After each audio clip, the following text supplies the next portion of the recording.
In this video, I'm going to teach you how to create an Airtable record from your scenario. Let's get started by opening your scenario. This is the workspace where your automation lives, and it's where we'll add the piece that talks to Airtable. Take a moment to confirm you're in the right scenario so the new step fits smoothly into your existing flow. Now, click the plus button to add a new module.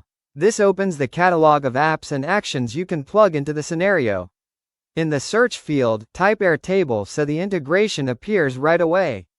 You'll see a list of available actions. Choose Create a Record. This action does exactly what it sounds like.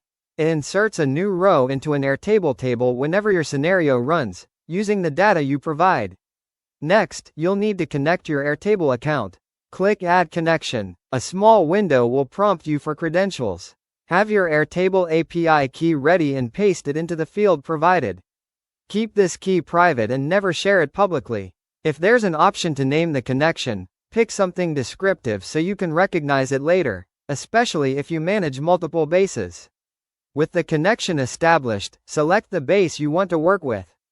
This is the Airtable base that contains the table where new records should go. After that, select the specific table. Make sure you choose the table that matches the data your scenario will produce, since fields and data types can vary across tables. Now it's time to map fields. On the left, you'll see your Airtable column names. On the right, you'll provide values from your scenario.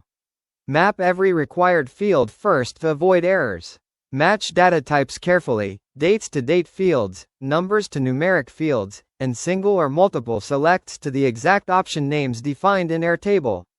If your scenario might not always have a value, consider providing a sensible default to keep records consistent. Keep text clean and formatted, and double-check any calculated values so they align with Airtable's expectations. Thoughtful mapping here saves a lot of troubleshooting later. When everything looks correct, click OK to confirm the module settings. This closes the configuration window and locks in your choices.